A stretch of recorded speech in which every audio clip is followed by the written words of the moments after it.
तो देखो अभी हम लोग नया चैप्टर स्टार्ट करेंगे जिसका नाम है एंडोक्राइन सिस्टम। और इस एंडोक्राइन सिस्टम में हम लोग किसके बारे में पढ़ने वाले हैं? एंडोक्राइन ग्लैंड के बारे में पढ़ने वाले हैं। मतलब जितने भी एंडोक्राइन ग्लैंड होते हैं हमारे बॉडी में वो सभी मिलकर क्या बनाते हैं? एक सिस्टम बनाते हैं, जिस सिस्टम को बोलते हैं एंडोक्राइन सिस्टम। और इस एंडोक्राइन ग्लैंड का खासियत क्या क्या है? ये जो भी चीज सिक्रेट करता है, ये जो भी चीज रिलीज करता है वो हमेशा बॉडी के अंदर रिलीज करता है, बॉडी के बाहर रिलीज नहीं करता है। मतलब सीक्रेट इंटरनली, मतलब जो भी चीज ये रिलीज करेगा बॉडी के अंदर रिलीज करेगा। और एंडोक्राइन ग्लैंड जो होता है डक्टलेस ग्लैंड होता है। डक्टलेस ग्लैंड का मतलब होता है कि एंडोक्राइन ग्लैंड जो भी चीज सिक्रेट करता है या रिलीज करता है उसको कोई पाइप से या कोई ट्यूब से या कोई वेसल से रिलीज नहीं करता है, डायरेक्टली रिलीज करता है। कहाँ पे रिलीज करता है? डायरेक्टली ब्लड में रिलीज करता है। जैसे कि बहुत सारे ग्लैंड होते हैं, मतलब बहुत सारे ऑर्गन्स होते हैं जो कि जैसे कि अगर मैं पेनेक्रेटिक ग्लैंड का, पेनेक्रियास का ही मैं बात करूं, पेनेक्रियास क्या है? पेनेक्रियास ना डक्ट के थ्रू इंटेस्टाइन में पेनेक्रेटिक जूस को रिलीज करता है। और पेनिक्रियास जो है ना वो एक डक्टलेस ग्लैंड भी है। जब वो हार्मोन रिलीज करना रहता है ना उसको, तो वो ब्लड में क्या होता है बिना कोई ट्यूब के हेल्प से डायरेक्टली रिलीज करता है। और जैसे हम लोग और भी एग्जांपल ले सकते हैं, जैसे कि आपका लीवर जो है ना वो बाइल जूस को आपका स्मॉल इंटेस्टाइन में विथ सम ट्यूब के हेल्प से रिलीज करता है। मतलब वो वहां पे डक्ट ग्लैंड है। डक्ट मतलब उसके पास कोई भी चीज को कहीं रिलीज करने के लिए एक पाइप है, पार्टिकुलर पाइप है। जैसे हार्ट को अगर ब्लड को कहीं भी भेजना है तो ब्लड वेसल के थ्रू भेजता है। लेकिन एंडोक्राइन ग्लैंड जो है ना वो डक्टलेस ग्लैंड है। इसको जो भी चीज रिलीज करना होगा ये डायरेक्टली ब्लड में छोड़ देगा और वो चीज ऑटोमेटिक उस जगह पहुंच जाएगा जहां पे उसको पहुंचना है। ये समझ में आया कि नहीं? इसलिए इसको डक्टलेस ग्लैंड बोला जाता है, क्योंकि इसमें कोई भी ट्यूब कनेक्टेड नहीं होता। ये डायरेक्टली कहाँ पे केमिकल को रिलीज करता है? डायरेक्टली ब्लड में रिलीज करता है। और उस केमिकल को क्या बोलते हैं? हार्मोन। और ये हार्मोन को जब ब्लड में रिलीज किया जाता है ना, तो जिस टारगेट ऑर्गन को इफेक्ट करना होता है वो ऑटोमेटिक वहां जाके इफेक्ट करता है। मान लो कि मेरा ब्लड में ना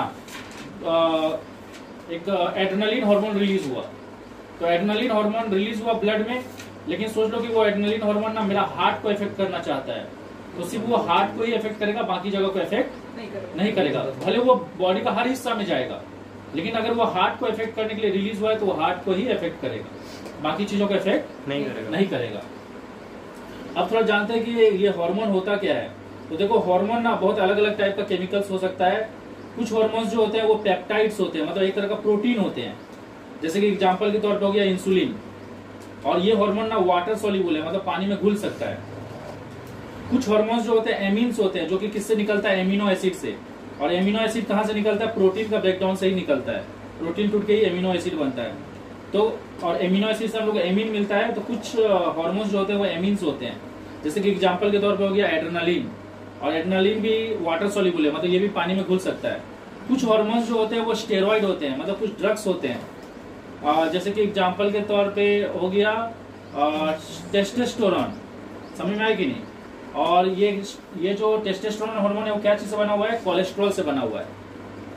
ओके। और ये क्या चीज में डिसॉल्व हो सकता है? ये डिसॉल्व होता है लिपिड में। लिपिड एक तरह का फैट है। तो ये दोनों जो हार्मोन है जैसे इंसुलिन और एड्रेनलिन, ये वाटर सोल्यूबल है। और जो टेस्टोस्टेरोन हार्मोन है वो फैट सोल्यूबल है, मतलब लिपिड सोल्यूबल है। समझ में आया कि नहीं? जो कोलेस्ट्रॉल होता है ना, कोलेस्ट्रॉल भी एक तरह का फैट ही है। तो फैट से बना है और फैट में ही डिसॉल्व होता है। ये चीज आपको समझ में आया कि नहीं? ओके। नेक्स्ट है हार्मोन का कुछ और कैरेक्टरिस्टिक के बारे में डिस्कस करते हैं। हार्मोन जो होता है ना, अगर मैं सोच लो कि हॉर्स के बॉडी का एक हार्मोन को निकालूं और उसको अपने बॉडी में इंजेक्ट कर लूं, तो उसके बॉडी में जो हार्मोन असर करता है मेरे बॉडी में भी सेम ही असर करेगा। मतलब hormones produce in one species usually show similar influence on other species. मतलब मेरा बॉडी का हार्मोन किसी और का बॉडी में डाल दिया जाए तो उसका बॉडी में भी वो वही असर करेगा। तीसरा चीज है कि हार्मोन हमेशा स्मॉल क्वांटिटी में प्रोड्यूस होता है, लेकिन उसका जो असर रहता है ना वो काफी पावरफुल होता है। अगर सोच लो मेरा बॉडी में एक बूंद भी अगर ग्रोथ हार्मोन रिलीज हुआ तो वो मेरा बॉडी का पूरा ग्रोथ को क्या करेगा? बहुत ज्यादा ही बढ़ा देगा। मतलब उसका असर बहुत ज्यादा रहेगा। अगर मेरा बॉडी में थोड़ा सा भी एड्रेनलिन हार्मोन रिलीज हुआ तो वो मेरा फाइटिंग एबिलिटी या फ्लाइट एबिलिटी, मतलब भागने का एबिलिटी को कई गुना क्या करेगा? बढ़ा देगा। तो रिलीज कम होता है लेकिन उसका असर क्या होता है? बहुत ज्यादा होता है। तो produce in very small quantity and biologically very active, मतलब असर बहुत ज्यादा होता है। उसके अलावा देखो जो भी हार्मोन रिलीज होता है ना वो कभी भी बॉडी में कहीं स्टोर होकर नहीं रहता है। ऐसा नहीं होता है कि हार्मोन एक बार प्रोड्यूस हो गया कहीं स्टोर होकर रहेगा और बार बार यूज होगा, ऐसा नहीं होता है। एक बार जो हार्मोन रिलीज हो गया, उसका यूज होने के बाद ऑटोमेटिक क्या होता है, वो हमारे बॉडी से निकल जाता है। और कहाँ से निकल जाता है, एक्सक्रीटरी सिस्टम से, मतलब थ्रू यूरिन हमारे बॉडी से क्या होता है, निकल जाता है, फिल्टर आउट हो जाता है। ये सारी चीज आपको समझ में आया। अब देखो यहाँ पे एक डिफरेंशिएट बिटवीन है हार्मोनल कंट्रोल और नर्वस कंट्रोल, मतलब क्या क्या चीज को हार्मोन के द्वारा कंट्रोल किया जाता है और क्या क्या चीज को नर्वस सिस्टम के द्वारा कंट्रोल किया जाता है, और जो भी चीज को कंट्रोल किया जाता है उसके ऊपर कैसा असर होता है, उन सब चीजों के बारे में हम लोग यहाँ डिस्कस करेंगे। तो अगर कोई चीज को हार्मोन से कंट्रोल किया जाता है तो उसका जो प्रोसेस होता है ना बहुत स्लो होता है। जैसे सोलो आपका बॉडी में ग्रोथ हार्मोन रिलीज हुआ तो उसके कारण जो आपका हाइट बढ़ेगा ना, वो ऐसा नहीं होगा कि रात को ग्रोथ हार्मोन रिलीज हुआ और सुबह आप 5 फीट से एक ही बार 6 फीट के हो गए। तो ऐसा नहीं होता है, उसका असर धीरे धीरे होता है। लेकिन जो नर्वस कंट्रोल है ना, उसका जो असर है वो बहुत क्विक होता है।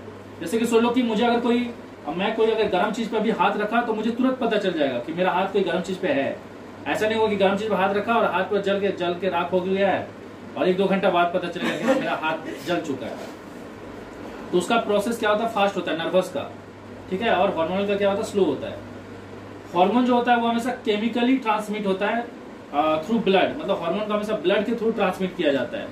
उसका और कोई तरीका नहीं है ट्रांसमिट करने का, मतलब हार्मोन का हमेशा ब्लड में रिलीज किया जाता है और ब्लड से ही ट्रांसमिट होता है। लेकिन जो आपका नर्वस कंट्रोल जब भी किया जाता है तो उसको ट्रांसमिट किसके थ्रू किया जाता है, नर्व फाइबर, मतलब न्यूरॉन्स के थ्रू ट्रांसमिट किया जाता है। तो ये ब्लड के थ्रू ट्रांसमिट होता है, वो न्यूरॉन्स के थ्रू ट्रांसमिट होता है। इसका जो असर है ना, ये शॉर्ट टर्म भी हो सकता है और लॉन्ग लास्टिंग भी हो सकता है। शॉर्ट टर्म का मतलब हो गया, जैसे सोलो कि मेरे ऊपर एक डॉग भौंक रहा है और मेरे बॉडी में एड्रेनलिन हार्मोन रिलीज हुआ और मैं डर के मारे पूरा बहुत स्पीड में भागा, जिसके कारण डॉग मुझे कैच नहीं कर पाया। तो वो शॉर्ट रन असर है, कम टाइम के लिए असर है उसका। और सोच लो मेरा बॉडी में ग्रोथ हार्मोन रिलीज हुआ, तो ग्रोथ हार्मोन के कारण मेरा हाइट बढ़ते जा रहा है, तो वो एक लॉन्ग लास्टिंग असर है। लेकिन जो नर्वस सिस्टम का जो असर होता है ना, वो हमेशा शॉर्ट टर्म ही होता है। जब मुझे गर्मी लगेगा हाथ में, मैं उसी टाइम हाथ हटा लूंगा। ऐसा नहीं होगा कि हाथ हटाने के बाद भी मेरा हाथ में गर्मी लगते ही रहेगा। समझ में आया कि नहीं? तो जो असर है वो शॉर्ट टर्म का होता है, किसमें, नर्वस में। लेकिन इसमें लॉन्ग लास्टिंग होता है। ये अलग अलग ऑर्गन्स को इफेक्ट कर सकता है, एक ही हार्मोन अलग अलग ऑर्गन्स को इफेक्ट कर सकता है। मेरा बॉडी में एक जो ग्रोथ हार्मोन रिलीज होगा ना, वो मेरा हार्ट का साइज को भी बढ़ाएगा, वो मेरा लंग्स का साइज को भी बढ़ाएगा, वो मेरा लीवर का साइज को भी बढ़ाएगा, वो मेरा इंटेस्टाइन का भी साइज को, या जो मेरा आपका एलिमेंट्री कैनाल है उसका साइज को भी बढ़ाएगा, मेरा हेयर का भी ग्रोथ करवाएगा, मतलब ओवरऑल हर चीज का ग्रोथ करवाएगा। मतलब एक ही हार्मोन अलग अलग ऑर्गन्स को इफेक्ट कर सकता है। लेकिन नर्वस कंट्रोल में ऐसा नहीं होता है। वो नर्वस कंट्रोल में वो स्पेसिफिक ऑर्गन को ही इफेक्ट करता है। मान लो मेरा ये हाथ अगर गर्म तावा पे है तो वो सिर्फ इसी हाथ को पुल करने के लिए सिग्नल देगा, दूसरा हाथ को और मेरा पांव सब पुल करने के लिए सिग्नल नहीं देगा। तीसरा चीज है, हार्मोन्स जो होता है वो आपका मेटाबॉलिज्म को इफेक्ट करता है। मतलब आपका जो शरीर में जो ग्लूकोज होता है ना, उसको ब्रेक डाउन करके जो एनर्जी बनता है उसका प्रोसेस को इफेक्ट करता है, मतलब मेटाबॉलिज्म को इफेक्ट करता है। जैसे कि सोचो आपका बॉडी में जैसे ही एड्रेनलिन हार्मोन रिलीज होगा ना, तो आपका जितना भी सेल्स है ना बॉडी का, वो ब्लड से ग्लूकोज को कंज्यूम कर करके जल्दी जल्दी उसको क्या में कन्वर्ट करने लगेगा, एनर्जी में, ताकि आपको ज्यादा से ज्यादा एनर्जी मिल सके और आप सामने वाला चीज से या तो लड़ सको या भाग सको। समझ में आया कि नहीं? लेकिन ये क्या करता है, ये मेटाबॉलिज्म रेट को कोई इफेक्ट नहीं करता। नर्वस सिस्टम को मेटाबॉलिज्म से कोई लेना देना नहीं है। हार्मोनल कंट्रोल को ना आप प्रीवियस एक्सपीरियंस से मॉडिफाई नहीं कर सकते। मान लो कि मेरा बॉडी में एक हार्मोन रिलीज हुआ जिसके कारण मैं रो रहा हूं, मैं इमोशनल हो चुका हूं, तो जरूरी नहीं कि मैं आज जितना इमोशनल हूं एक टॉपिक को लेके, आज से 10 साल बाद भी मैं उसी टॉपिक को सोच के उतना ही इमोशनल रहूंगा। वो इमोशन का असर क्या होगा, चेंज हो जाएगा। मतलब प्रीवियस एक्सपीरियंस से उसके ऊपर कोई फर्क नहीं पड़ता है। समझ में आया कि नहीं? मान लो मैं एक एग्जाम में फेल हो गया और मैं रो रहा हूँ, फिर बोलेगा 10 साल बाद फिर से उस एग्जाम को याद करके रो, तो उससे कोई फर्क नहीं पड़ेगा। मतलब प्रीवियस एक्सपीरियंस का कोई असर नहीं पड़ता है। लेकिन नर्वस कंट्रोल में ना प्रीवियस एक्सपीरियंस का असर पड़ता है। अगर सोच लो कि मैं साइकिल चला रहा हूँ और मैं साइकिल को ऐसे टर्निंग लेन टाइम ना बहुत ज्यादा ही बेंड कर दिया और मैं साइकिल से गिर गया, तो मेरा दिमाग में एक छाप बैठ जाता है कि मैं अगर आगे से टर्निंग लूंगा तो साइकिल को उतना ज्यादा बेंड नहीं करूंगा। इसको कंडीशन रिफ्लेक्स बोलते हैं। मतलब हम लोग अपने एक्सपीरियंस से सीखते हैं, लेकिन हार्मोन में ऐसा कुछ सीखना उतना नहीं होता है। अरे समझ में आएगा? तो देखो अभी हम लोग एड्रेनल ग्लैंड के बारे में पढ़ेंगे। तो एड्रेनल ग्लैंड क्या होता है? एड्रेनल ग्लैंड जो होता है कैप जैसा दिखता है। किसके ऊपर दिखता है? किडनी के ऊपर। दोनों किडनी के ऊपर एक कैप जैसा स्ट्रक्चर दिखता है जिसको बोलते हैं एड्रेनल ग्लैंड। और हम लोग जानते हैं किडनी में ना दो पार्ट होता है, जो आउटर रीजन होता है उसको कॉर्टेक्स बोलते हैं और अंदर का रीजन को क्या बोलते हैं, मेडुला। तो जिस तरह से किडनी में आउटर रीजन कॉर्टेक्स होता है और इनर रीजन मेडुला होता है, उसी तरह से इस कैप में भी आउटर रीजन को बोलते हैं medulla, cortex, sorry outer region को कॉर्टेक्स बोलते हैं। जिस तरह से किडनी में आउटर रीजन कॉर्टेक्स होता है और इनर रीजन मेडुला होता है ना, और क्योंकि ये कैप किडनी के ऊपर ही लगा है तो इसका जो स्ट्रक्चर है वो भी किडनी जैसा ही है। इसमें भी जो बाहरी लेयर है उसको कॉर्टेक्स बोलते हैं और अंदर का लेयर को जो है उसको मेडुला बोलते हैं। समझ में आया? तो ये जो आपका एड्रेनल ग्लैंड है वो दो सेक्शन में डिवाइडेड है, आउटर कॉर्टेक्स और इनर मेडुला। तो देखो यहाँ पे सेंटर में मेडुला है और पेरिफेरल मतलब बाउंड्री में कौन है, कॉर्टेक्स है। अभी अगर मैं मेडुला का बात करूं तो मेडुला एक हार्मोन रिलीज करता है जिसका नाम है एड्रेनलिन, ठीक है। और ये एड्रेनलिन ना दो फॉर्म में रिलीज होता है, एक है एपिनेफ्रिन और एक है नोरा एड्रेनलिन। मतलब ये एड्रेनलिन हार्मोन दो फॉर्म में अवेलेबल है, एक है एपिनेफ्रिन और एक है नोरा एड्रेनलिन। नोरा एक तरह से बोल सकते हो नोराड्रेनालिन, हाँ नोराड्रेनालिन, ठीक है। ये हार्मोन जब आपके बॉडी में रिलीज करता है तो ये हार्मोन जब भी आपके बॉडी में रिलीज होता है तो ये हार्मोन आपका बॉडी में तभी रिलीज होगा जब आप कौन सा सिचुएशन में रहोगे, इमरजेंसी सिचुएशन में। मतलब आपको सडनली कोई रिएक्शन परफॉर्म करना है तो तब ये आपके बॉडी में ये हार्मोन रिलीज करता है और ये आपका बॉडी को दो पर्पस के लिए रेडी करता है, या तो फाइट या तो फ्लाइट। मतलब सोच लो आप कोई डेंजर सिचुएशन में फंस गए हो तो या तो आपको उस डेंजर चीज से फाइट करना पड़ेगा या उस डेंजर चीज से क्या होगा, भागना पड़ेगा। अब सीधा सा बात है, या तो डेंजर चीज से फाइट करना है या भागना है, तो दोनों के लिए क्या चाहिए, एनर्जी चाहिए। तो इसके लिए क्या होता है, आपका हार्ट बीट बढ़ जाता है। हार्ट बीट क्यों बढ़ जाता है, ताकि ज्यादा से ज्यादा ऑक्सीजन को बॉडी का डिफरेंट पार्ट तक क्या किया जा सके, पंप किया जा सके। क्योंकि लंग्स से जो भी ऑक्सीजन आएगा ब्लड के थ्रू, हार्ट उसको क्या करेगा, जल्दी जल्दी पंप करेगा बॉडी का डिफरेंट पार्ट तक, क्योंकि ऑक्सीजन ही किसको ब्रेक डाउन करेगा, ग्लूकोज को। और ग्लूकोज का ब्रेक डाउन करने से ही आपका क्या प्रोड्यूस होगा, एनर्जी प्रोड्यूस होगा। प्लस ब्लड का सप्लाई ना मसल्स में बढ़ जाता है, क्योंकि मसल्स में ब्लड का सप्लाई बढ़ेगा तभी आपको ताकत मिलेगा, या तो लड़ने के लिए या भागने के लिए। उसके अलावा जितना भी ग्लाइकोजन स्टोर रहता है ना लीवर में, वो सारे दोबारा ग्लूकोज बन के ब्लड में रिलीज होने लगते हैं। क्योंकि बॉडी को क्या है, इमरजेंसी में बहुत ज्यादा एनर्जी का जरूरत है और ज्यादा एनर्जी के लिए ज्यादा ग्लूकोज चाहिए, क्योंकि ग्लूकोज को तोड़ के ही एनर्जी बनेगा। तो लीवर में जो भी ग्लाइकोजन रहता है ना, वो ग्लूकोज बन के ब्लड में रिलीज होने लगता है। तो ये एड्रेनलिन क्या करता है, आपको इमरजेंसी सिचुएशन में इन दोनों चीज के लिए रेडी करता है, फाइट या फ्लाइट। और उस केस के लिए आपको ज्यादा एनर्जी चाहिए, इसीलिए ज्यादा ग्लूकोज रिलीज होता है, हार्ट बीट बढ़ जाता है, ब्लड का सप्लाई बढ़ जाता है। ये सारी चीज आपको समझ में आया। उसके बाद आता है कॉर्टेक्स के बारे में बात करते हैं। तो कॉर्टेक्स जो है ना, वो एक हार्मोन रिलीज करता है जिसको बोलते हैं कॉर्टिसोन। समझ में आया कि नहीं? और ये कॉर्टिसोन हार्मोन ना किसको सप्रेस इन्फ्लामेशन, सूजन को जो भी अगर आपका बॉडी में कोई सूजन हो गया, सोच लो कि मेरा कहीं एक्सीडेंट हो गया और मेरा बॉडी में चोट लगा हुआ है, तो उस हार्मोन को, वो हार्मोन रिलीज करके क्या होगा, उस इन्फ्लामेशन, उस सूजन को क्या करेगा, सप्रेस करेगा, कम करेगा। समझ में आया कि नहीं? तो मतलब एक तरह से इसको ना स्ट्रेस हार्मोन भी बोलते हैं। किसको? कॉर्टिसोन हार्मोन को स्ट्रेस हार्मोन भी बोलते हैं, क्योंकि ये आपको स्ट्रेस से रिलीव करने में हेल्प करता है। स्ट्रेस से रिलीव करने में हेल्प करता है, स्ट्रेस देता नहीं है। अगर आप स्ट्रेस में हो तो ये हार्मोन रिलीज करके आपका स्ट्रेस को क्या करता है, कम करता है। मान लो जैसे मुझे चोट लग गया तो मैं दर्द से कहरा रहा हूँ, तकलीफ में हूँ, तो ये हार्मोन रिलीज होगा तो क्या होगा, ये मेरा स्ट्रेस को क्या कर देगा, कम कर देगा, ताकि मैं उस दर्द को बर्दाश्त कर सकूंगा। अरे कभी कभी चोट बहुत दर्द देता है, लेकिन फिर भी हम लोग बर्दाश्त करते हैं कि नहीं? तो बर्दाश्त करने का क्षमता कहाँ से आता है, कॉर्टिसोन हार्मोन से आता है। समझ में आया? अब देखो ये कॉर्टिसोन हार्मोन जो है ना, ये 3 टाइप का होता है। एक होता है मिनरल कॉर्टिकॉइड्स। ये जो मिनरल कॉर्टिकॉइड्स अगर हार्मोन रिलीज होता है ना, तो आपका बॉडी में सोडियम और पोटेशियम आयन का क्वांटिटी को क्या किया जाता है, बढ़ाया जाता है। मतलब आप जो भी मिनरल्स कंज्यूम करते हो ना, उसमें से सोडियम और पोटेशियम आयन को कलेक्ट करके किसमें डाला जाता है, ब्लड में डाला जाता है। मतलब ब्लड में सोडियम और पोटेशियम का क्वांटिटी को ये क्या करता है, ये हार्मोन रिलीज होने से ब्लड में सोडियम और पोटेशियम का क्वांटिटी बढ़ता है। अरे आप जो भी खाना खाते हो उसमें मिनरल्स होता है कि नहीं? उस वो मिनरल्स किस फॉर्म में होंगे, सॉल्ट फॉर्म में होंगे। तो उस सॉल्ट में से सोडियम और पोटेशियम को कलेक्ट करके ब्लड में डाला जाता है। किस केस में, जब आपके बॉडी में सोडियम और पोटेशियम का कमी होगा, तो ये हार्मोन रिलीज करके क्या करेगा, उसका क्वांटिटी को दोबारा कॉम्पेंसेट करेगा। मतलब जो भी खाना में सोडियम और पोटेशियम है उसको अलग करके ब्लड में डाल देगा। समझ में आया कि नहीं? तो ये metabolism of sodium and potassium को बढ़ाता है। दूसरा कॉर्टिसोन हार्मोन है ग्लूकोकॉर्टिकॉइड्स।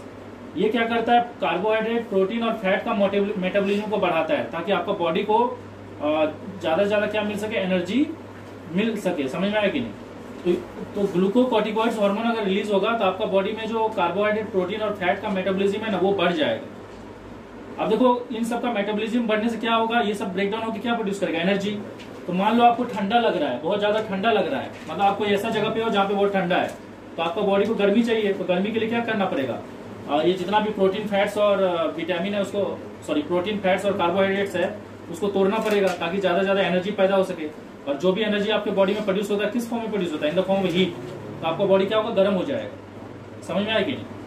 और अगर सोच लो आपको कोई इन्फेक्शन हुआ है तो इन्फेक्शन होने से क्या होगा, आपका बॉडी को एनर्जी का जरूरत है, ताकि वो एनर्जी आपको क्या चीज में हेल्प करेगा, उस इन्फेक्शन के दौरान जो आपको आप सोच लो आपको कोई डिजीज हो गया है तो उसमें उस केस में क्या है, आपका बॉडी में एनर्जी का क्राइसिस है कि नहीं? वो जंग से लड़ने में एनर्जी, हाँ, तो आपके बॉडी में एनर्जी का क्राइसिस हो गया है क्योंकि सारा एनर्जी जंप से लड़ने में यूज हो जा रहा है। तो आपका बॉडी में एनर्जी का क्राइसिस है कि नहीं? तो उस एनर्जी का क्राइसिस को कॉम्पेंसेट कौन करेगा, ये सब ब्रेकडाउन होकर कॉम्पेंसेट करेगा। तो जब भी आपका बॉडी में कोई इन्फेक्शन होता है तो ये हार्मोन प्रोड्यूस होगा ताकि इन सब का मेटाबॉलिज्म बढ़ सके और आपके बॉडी से जो भी एनर्जी लॉस हो रहा है जंप से फाइट करने में, उसको क्या किया जा सके, कॉम्पेंसेट किया जा सके। और सीधा सा बात है कि जंप से फाइट करने के लिए आपको एनर्जी चाहिए, और एनर्जी के लिए आपको क्या चाहिए, ये सब चीज चाहिए कि नहीं? तो इसीलिए आपका ब्लड में भी क्या होगा, ग्लूकोज का क्वांटिटी बढ़ जाएगा। मतलब इस यहाँ पे फिर से वही चीज होगा, जो भी ग्लूकोज लीवर में स्टोर होगा ना ग्लाइकोजन फॉर्म में, वो ब्लड में रिलीज हो जाएगा ताकि सेल उसको कंज्यूम करके एनर्जी बना सके और आपका बॉडी को सफिशिएंट एनर्जी प्रोवाइड कर सके।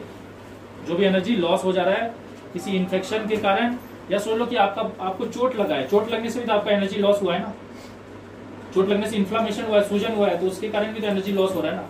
यहाँ तक कि वहां पे भी जो आपका WBC सब लोग, WBC होंगे, एंटीबॉडी सब होंगे, वो लोग भी वहां पे काम कर रहे होंगे, तो उसमें भी एनर्जी लॉस हो रहा है कि नहीं? उन सारे लॉसेस को कॉम्पेंसेट करने के लिए आपको बॉडी में क्या चाहिए, एनर्जी चाहिए। उन सब चीज को नीड को कौन फुलफिल करेगा, ग्लूकोकॉर्टिकॉइड्स। मतलब ये सारे हार्मोन एक तरह से स्ट्रेस को ही रिलीज कर रहा है, आपको कोशिश कर रहा है कि आपको कम से कम तकलीफ हो और आप जल्दी से जल्दी क्या हो जाओ, रिकवर हो जाओ, ठीक हो जाओ। समझ में आ रहा है कि नहीं? और एक हार्मोन है कोर्टिसोल हार्मोन का, और एक टाइप है जिसको बोलते हैं सेक्स कॉर्टिकॉइड्स।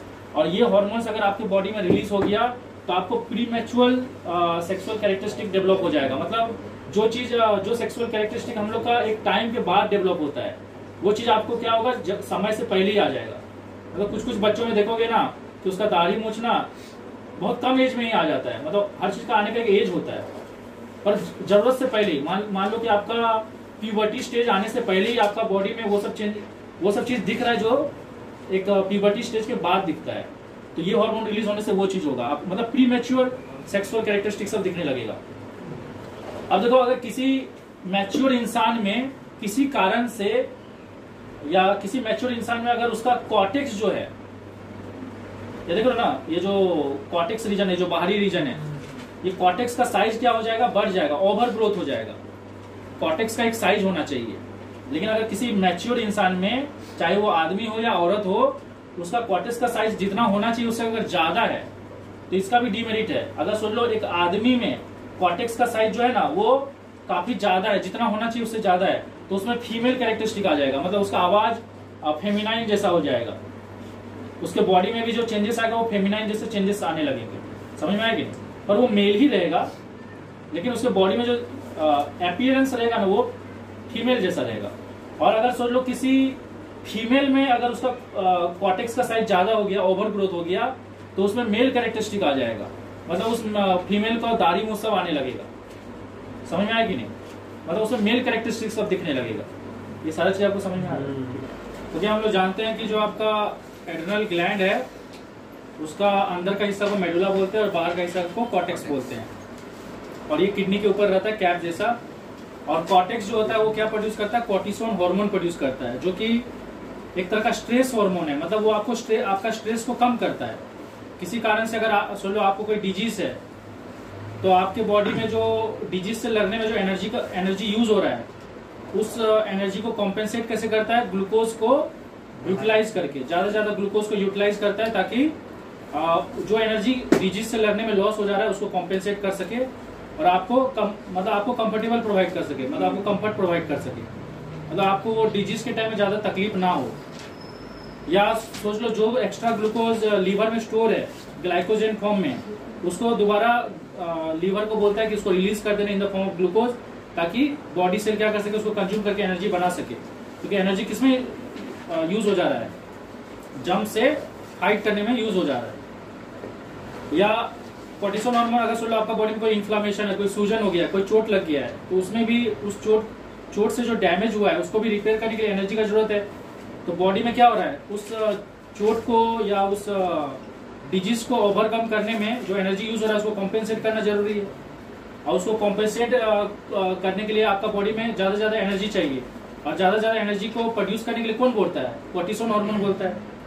लेकिन देखो यहाँ पे कोर्टिसोल हार्मोन अच्छा है, मतलब ये कहीं ना कहीं आपका स्ट्रेस को क्या करता है, कम करता है, आपका बॉडी का एनर्जी रिक्वायरमेंट को फुलफिल करने में हेल्प करता है। लेकिन इसका डीमेरिट भी है, अगर ये कम रिलीज हुआ तब भी प्रॉब्लम है, और ज्यादा रिलीज हुआ तब भी प्रॉब्लम है। अगर ये जितना रिलीज होना चाहिए उतना ही रिलीज हुआ तो सही है। देखो कम रिलीज होने से क्या होगा, कम रिलीज होने से प्रॉब्लम क्या है कि ये हार्मोन आपका बॉडी सेल को क्या बोलता है, ज्यादा से ज्यादा एनर्जी बनाने के लिए। कम रिलीज होगा तो ये आपका बॉडी सेल को नहीं बोलेगा एनर्जी बनाने के लिए। तो अगर आपका, तो उसके कारण क्या होगा, आपका बॉडी से एनर्जी में, आपका बॉडी में एनर्जी का बहुत ज्यादा क्या हो जाएगा, कमी हो जाएगा, लॉस ऑफ एनर्जी हो जाएगा। और बॉडी में अगर एनर्जी नहीं रहेगा तो बॉडी ठीक से फंक्शनिंग नहीं करेगा, तो स्किन पिगमेंटेशन हो सकता है। आपका स्किन जो होगा, जैसे आप सोच लो कोई बहुत दिन से खाना पीना नहीं खाओगे अगर, तो आपका स्किन का टोन क्या होता है, चेंज हो जाता है, एक जो ग्लो है ना वो चले जाता है, एक पिगमेंटेशन हो जाता है। आपका वजन भी कम हो जाएगा क्योंकि आपको बॉडी में एनर्जी बन ही नहीं रहा है। ये समझ में आ रहा है कि नहीं? और जब आपका बॉडी में एनर्जी नहीं बनेगा, एनर्जी किस फॉर्म में बनता है, in the form of heat, तो आपका बॉडी में हीट एनर्जी का कमी हो जाएगा। और हीट एनर्जी का कमी होने से आपका बॉडी में कैसा फील करेगा, ठंडा फील करेगा, तो आपको नौसिया हो सकता है, सर्दी खांसी हो सकता है, हाइपोग्लाइसेमिया का शिकार हो जाओगे आप, क्योंकि आपका बॉडी में एनर्जी का जो प्रोडक्शन है वो कम है। और एनर्जी का प्रोडक्शन कम है मतलब बॉडी कम एनर्जी प्रोड्यूस कर रहा है। बॉडी कम एनर्जी प्रोड्यूस कर रहा है मतलब क्या, बॉडी को कम ग्लूकोज चाहिए। बॉडी को कम ग्लूकोज चाहिए मतलब क्या, ब्लड में ग्लूकोज का मात्रा क्या हो जाएगा, कम हो जाएगा। हाँ, ब्लड में कम हो जाएगा। सीधा सा बात है ना, बॉडी को ज्यादा एनर्जी बनाना होगा तो ब्लड में ग्लूकोज का मात्रा बढ़ाना पड़ेगा। और अगर बॉडी कम एनर्जी बना रहा है, मतलब बॉडी से अगर कम एनर्जी बना रहा है, तो ऑटोमेटिक क्या होगा, ब्लड में शुगर का लेवल क्या होगा, ड्रॉप हो जाएगा। तो हाइपोग्लाइसेमिया में क्या होता है, ब्लड में शुगर का लेवल कम हो जाता है। और आपके बॉडी में जब एनर्जी नहीं बनेगा तो आपको जो स्ट्रेस से ओवरकम करने के लिए जो एनर्जी चाहिए, चाहे वो ठंडा से बचने के लिए जो बॉडी में गर्मी चाहिए वो भी कम हो जाएगा।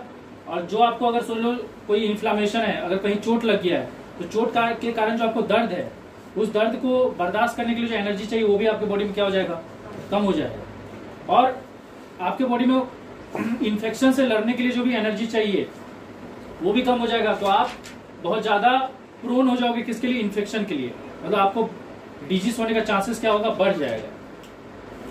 हाइपर सिक्रेशन का भी प्रॉब्लम है। हाइपर सिक्रेशन में क्या होगा, ये हार्मोन क्या बोलेगा, सेल्स को ज्यादा से ज्यादा एनर्जी बनाने के लिए, सेल्स को ज्यादा से ज्यादा एनर्जी बनाने के लिए ब्लड में शुगर का लेवल क्या होगा, बढ़ेगा। क्योंकि जितना भी शुगर लीवर में स्टोर होगा in the form of glycogen, जितना भी ग्लूकोज लीवर में स्टोर होगा in the form of glycogen, वो ब्लड में रिलीज हो जाएगा। और अगर सुन लो ओवर सिक्रेशन हो गया तो आपका बॉडी का जो नीड होगा ग्लूकोज का वो बढ़ जाएगा ना, तो आपको ज्यादा भूख भी लगेगा, और ज्यादा भूख लगेगा तो आपका ब्लड में ग्लूकोज का मात्रा क्या होगा, बढ़ेगा। तो जितना ग्लूकोज यूटिलाइज करने लायक है उतना तो बॉडी यूटिलाइज कर लेगा एनर्जी बनाने के लिए। एक्स्ट्रा ग्लूकोज को क्या करेगा, कहीं स्टोर करेगा। एक्स्ट्रा फैट को क्या करेगा, बॉडी स्टोर करेगा। एक्स्ट्रा ग्लूकोज को लीवर में स्टोर करेगा, एक्स्ट्रा फैट को हमारी बॉडी में in the form of fat store करेगा। तो उससे हमारा क्या हो जाएगा, ओबेसिटी हो जाएगा, मोटापा बढ़ेगा। इसमें आप हाइपरग्लाइसेमिया का शिकार हो जाओगे क्योंकि आपका ब्लड में क्या हो रहा है, शुगर का लेवल बढ़ जा रहा है। ऑस्टियोपोरोसिस हो जाएगा। ऑस्टियोपोरोसिस मतलब हो गया आपका बॉडी में जो बोन है ना, बोन का डेंसिटी कम हो जाएगा, मतलब बोन्स में कैल्शियम का कमी हो जाएगा।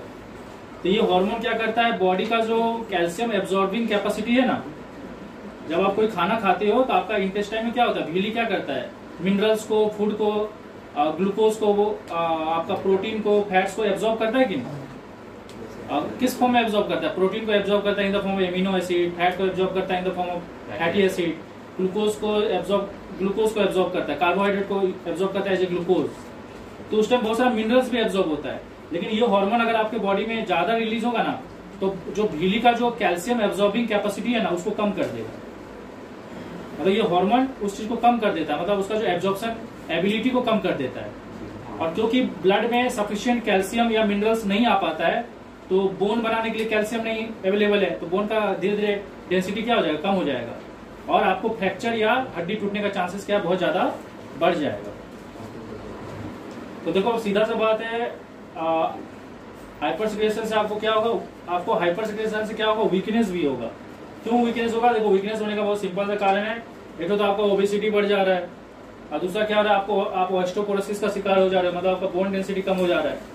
तो जैसे ही आपका ओबेसिटी बढ़ेगा तो आपका जो कोई भी चीज काम करने का जो प्रोसेस है, कितना क्विकली आप कर सकते हो, वो घट जाएगा। आप हर काम धीरे धीरे करोगे, और हड्डी भी आपका क्या हो गया, कमजोर हो गया। तो उस तरह से आप एक तरह से क्या हो गए, वीक हो गए ना, क्योंकि आपका बोन भी वीक हो जा रहा है और आप अपना काम को भी एक्टिवली कर नहीं पा रहे हो। अब देखो सॉल्ट और वाटर का रिटेंशन जो है ना, ब्लड में सॉल्ट और वाटर का क्वांटिटी भी बढ़ जाता है। अब देखो इसका क्वांटिटी बढ़ने का कारण क्या है, बहुत सिंपल सा बात है, क्योंकि हाइपर सिक्रेशन होने से क्या हो रहा है, आपका ब्लड में शुगर का लेवल बढ़ रहा है, और शुगर का लेवल बढ़ रहा है मतलब क्या, ब्लड का कंसंट्रेशन बढ़ रहा है। अब ब्लड का कंसंट्रेशन बढ़ेगा तो ब्लड जहां पे भी कंसंट्रेशन ज्यादा होता है सॉल्यूट का, तो वहां पे वाटर आके क्या करता है, उसको डिसॉल्व करता है। तो बॉडी में जितना भी वाटर रहेगा ना, उसको ब्लड क्या करेगा, खींचेगा। क्यों खींचेगा, ताकि वो ब्लड के अंदर जो एक्स्ट्रा ग्लूकोज है उसको क्या कर सके, डिसॉल्व कर सके। समझ में आया कि नहीं। तो देखो सीधा सा बात है, ब्लड में अगर ग्लूकोज का क्वांटिटी बढ़ जाएगा, तो ग्लूकोज का क्वांटिटी बढ़ना मतलब क्या, ब्लड में सॉल्यूट का क्वांटिटी बढ़ गया, तो उसको डिसॉल्व करने के लिए बॉडी में जहां जहां भी वाटर रहेगा उसको ब्लड क्या करेगा, एब्जॉर्ब कर लेगा।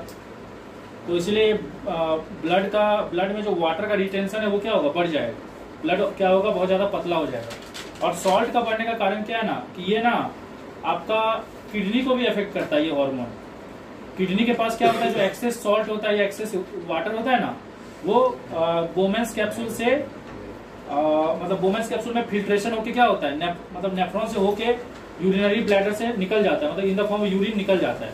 लेकिन ये क्या करता है, ये आपका नेफ्रॉन को भी अफेक्ट करता है, और वहां पे जो फिल्ट्रेशन है ना, फिल्ट्रेशन को कम कर देता है।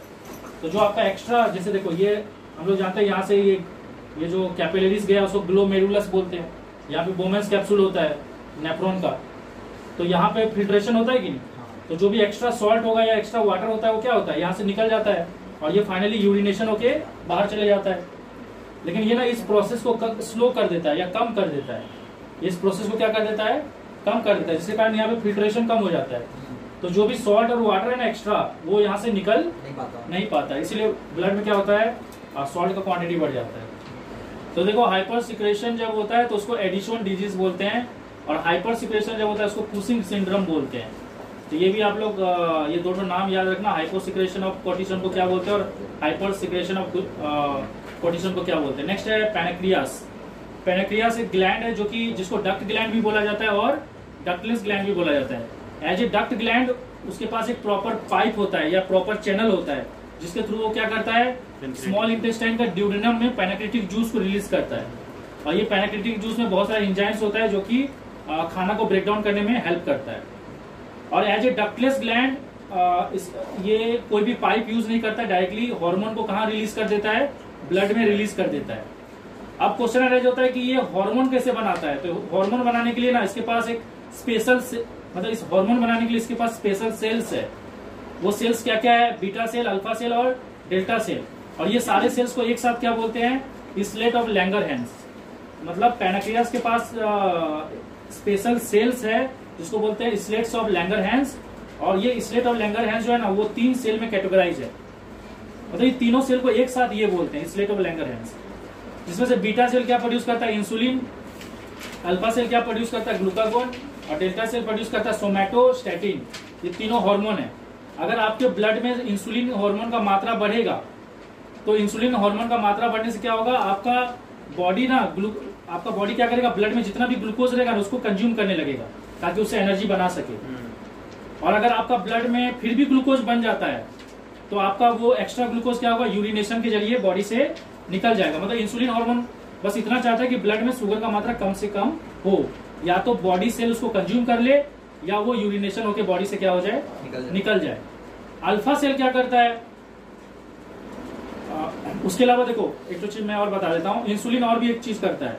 इंसुलिन हार्मोन जब भी रिलीज होता है तो एक चीज तो आपको समझ में आ गया कि जो एक्स्ट्रा ग्लूकोज रहेगा वो यूरिन से निकल जाएगा और कुछ ग्लूकोज बॉडी कंज्यूम कर लेगा, और सोच लो उसके बाद भी अगर कुछ ग्लूकोज बच जाता है तो वो क्या होगा, लीवर में जाके ग्लाइकोजन फॉर्म में स्टोर हो जाएगा। तो ये सारा काम कौन करवाता है, इंसुलिन।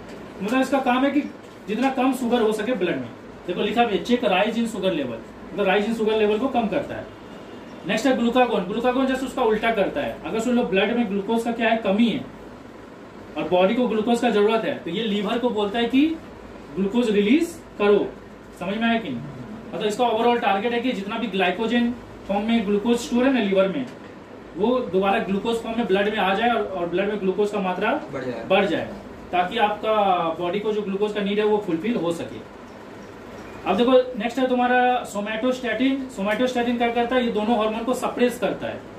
अगर सोचो ज्यादा इंसुलिन रिलीज हो गया, ये भी प्रॉब्लम है ना, ज्यादा इंसुलिन अगर रिलीज हो जाएगा तो ब्लड में जो भी थोड़ा बहुत भी ग्लूकोज है वो भी नहीं बचेगा।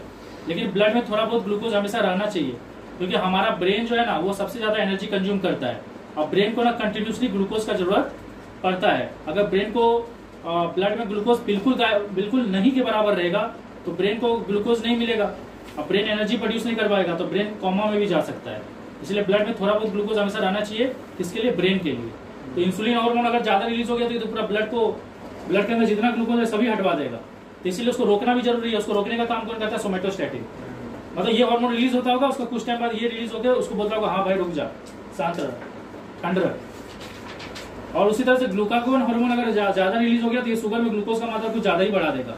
और ब्लड में ग्लूकोज का मात्रा ज्यादा हो जाना भी प्रॉब्लम है, क्योंकि ब्लड में ग्लूकोज का मात्रा ज्यादा होने से क्या होता है, ब्लड रफ हो जाता है, और रफ ब्लड होने से क्या होता है, क्लॉटिंग हो जाएगा। और सोच लो अगर आपका ब्लड वेसल में कहीं क्लॉटिंग हो गया तो ब्लड का फ्लो जाम हो जाएगा, तो ट्यूमर हो जाएगा, ट्यूमर फटेगा तो आदमी मर सकता है। तो दोनों ही प्रॉब्लम है। तो इसको भी क्या बोलता है कि ठीक है, ये जब देखता है कि ब्लड में सफिशिएंट ग्लूकोज आ गया है तो सोमैटोस्टैटिन क्या करता है, ग्लूकागोन को भी सप्रेस कर देता है कि ठीक है और ग्लूकोज प्रोड्यूस करने के लिए मत बोलो, रुक जाओ। तो देखो अगर इंसुलिन कम सिक्रेट हुआ तो क्या प्रॉब्लम है और इंसुलिन ज्यादा सिक्रेट हुआ तो क्या प्रॉब्लम है। इंसुलिन अगर कम सिक्रेट होता है आपका बॉडी में तो आपको पता है कि इंसुलिन आपका बॉडी को ये बताता है कि ब्लड में जो भी शुगर है उसको यूटिलाइज करो। तो अगर इंसुलिन कम रिलीज होगा तो आपका बॉडी सेल को पता नहीं चलेगा कि मतलब ग्लूकोज को यूटिलाइज करना है, या पता चलेगा लेकिन बहुत कम ग्लूकोज यूटिलाइज होगा, क्योंकि इंसुलिन का काम है ग्लूकोज का यूटिलाइजेशन को बढ़ाना। तो कम इंसुलिन रिलीज होना मतलब कम इंसुलिन रिलीज होने का मतलब हुआ ग्लूकोज का यूटिलाइजेशन क्या हो गया है, कम हो गया है। तो अगर बॉडी सेल ग्लूकोज का यूटिलाइजेशन कम करेगा तो सीधा सा बात है ब्लड में ग्लूकोज का क्वांटिटी क्या होगा, बढ़ेगा। तो जो भी एक्स्ट्रा ग्लूकोज रहेगा आपके बॉडी में वो दो ही तरीका से यूज होगा। मतलब देखो बहुत कम क्वांटिटी में क्या होगा, बॉडी कंज्यूम करेगा, क्योंकि इंसुलिन कम रिलीज हो रहा है, मतलब क्या यूटिलाइजेशन कम, बॉडी का जो इंसुलिन कम रिलीज हो रहा है मतलब बॉडी सेल क्या करेगा, ग्लूकोज का यूटिलाइजेशन कम कर देगा। तो यूटिलाइजेशन कम हो रहा है। दूसरा चीज है कि कुछ ग्लूकोज किस में स्टोर हो जाएगा, लीवर में स्टोर हो जाएगा in the form of glycogen, बहुत कम स्टोर होगा। और फिर भी ब्लड में ग्लूकोज का मात्रा अभी भी क्या है, बहुत ज्यादा होगा।